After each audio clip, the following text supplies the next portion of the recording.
के बाद एक और बड़ा खतरा मंडरा रहा है और ये खतरा है काया की सहेली और फिनलैंड की आयरन लेडी कही जाने वाली सना मरीन का।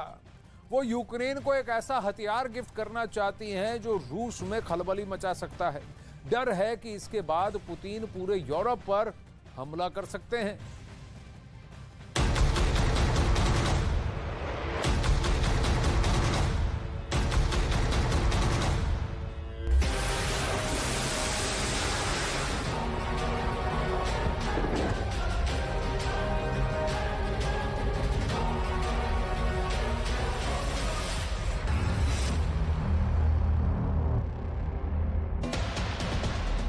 सना मरीन ने दिया ज़ेलेंस्की को सुपर ऑफर।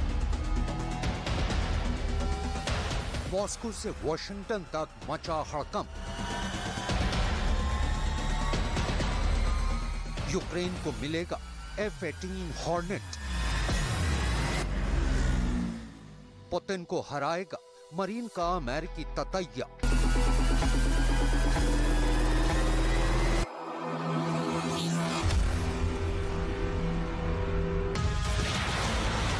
कैलेंडर में महीना दर महीना तारीखें बदलती रही और साल 2022 खत्म हो गया, लेकिन 2022 की शुरुआत से ही दुनिया यूक्रेन जंग में हो रही तबाही की जिन तस्वीरों को देखकर खौफजदा रही, वो सिलसिला 2023 में भी बदस्तूर जारी।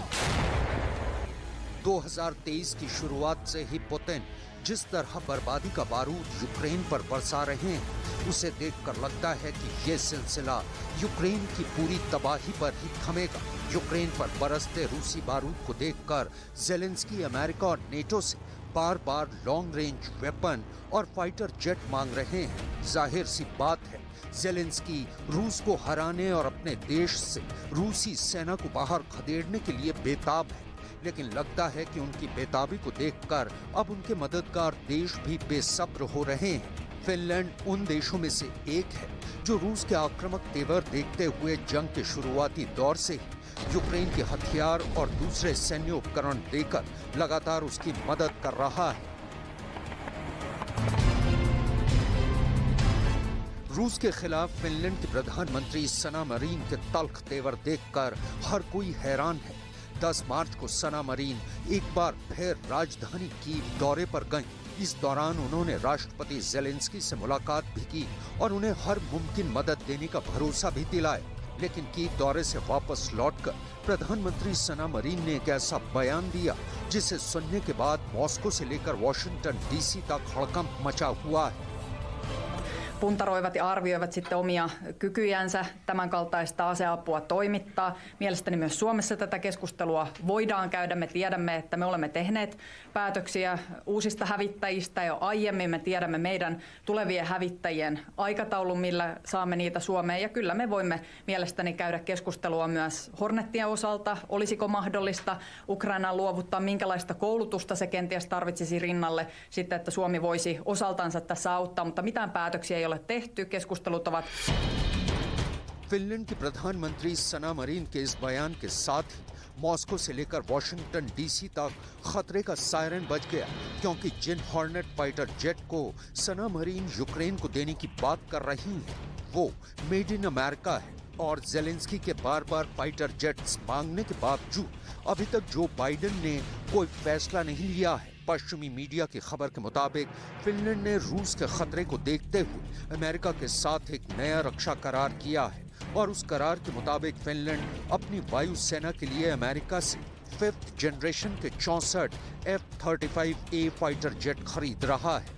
फिलहाल फिनलैंड की वायु सेना के पास 62 F-18 हॉर्नेट फाइटर जेट है, लेकिन 2025 तक ये उसके लिए किसी काम के नहीं रहेंगे। लिहाजा मरीन इन तमाम फाइटर जेट्स को यूक्रेन को देने की बात कह रही है। फिनलैंड के पास 54 single seater F-18 hornet fighter jet है और 8 F-18 हॉर्नेट फाइटर जेट मौजूद है।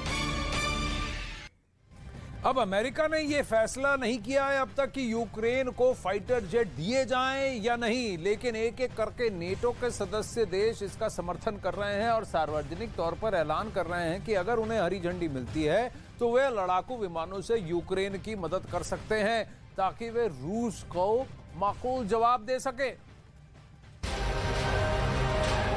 वैसे तो F-18 हॉर्नेट फाइटर जेट थोड़ा पुराना फाइटर जेट है, लेकिन जंग के दौरान वो आज भी दुश्मन के खेमे में खलबली मचा सकता है। आइए अब आपको बता दें कि आखिर F-18 हॉर्नेट फाइटर जेट को आज भी ताकतवर फाइटर जेट्स की लिस्ट में क्यों गिना जाता है। F-18 हॉर्नेट एक मल्टी रोल फाइटर एयरक्राफ्ट है।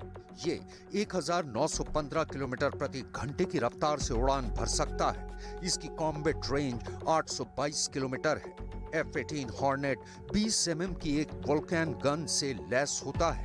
F-18 हॉर्नेट में 11 हार्ड पॉइंट होते हैं, जिन पर कई तरह की मिसाइलें, बम और रॉकेट फिट किए जा सकते हैं। इसके अलावा F-18 हॉर्नेट आधुनिक वॉरफेयर सिस्टम से भी लैस है। ये हकीकत तो पूरी दुनिया जानती है कि यूक्रेन जंग पर फिनलैंड की प्रधानमंत्री सना मरीन रूस के राष्ट्रपति पुतिन से किस कदर खफा हैं और अपने कीव दौरे के दौरान उन्होंने अपने गुस्से का इजहार भी कर दिया। In this war, only one side has heroes. Your soldiers in Donetsk, Luhansk and elsewhere are resisting Putin's armies, and they will win. In the generations to come, your children and their children will be proud of what you're doing and going through. The Russians cannot say the same.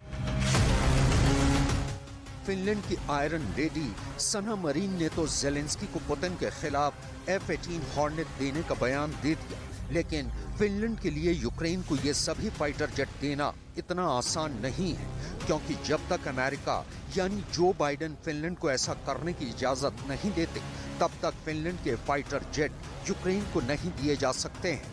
लेकिन सना marine अकेली राजनेता नहीं है जो Ukraine को रूस के खिलाफ जंग लड़ने के लिए फाइटर जेट देने के पक्ष में है। फिनलैंड के अलावा पोलैंड, स्लोवाकिया और एस्टोनिया भी यूक्रेन को फाइटर जेट मुहैया करवाने के पक्ष में है। एस्टोनिया के पूर्व राष्ट्रपति ने तो पश्चिमी देशों से यूक्रेन को लड़ाकू विमान देने की अपील की है।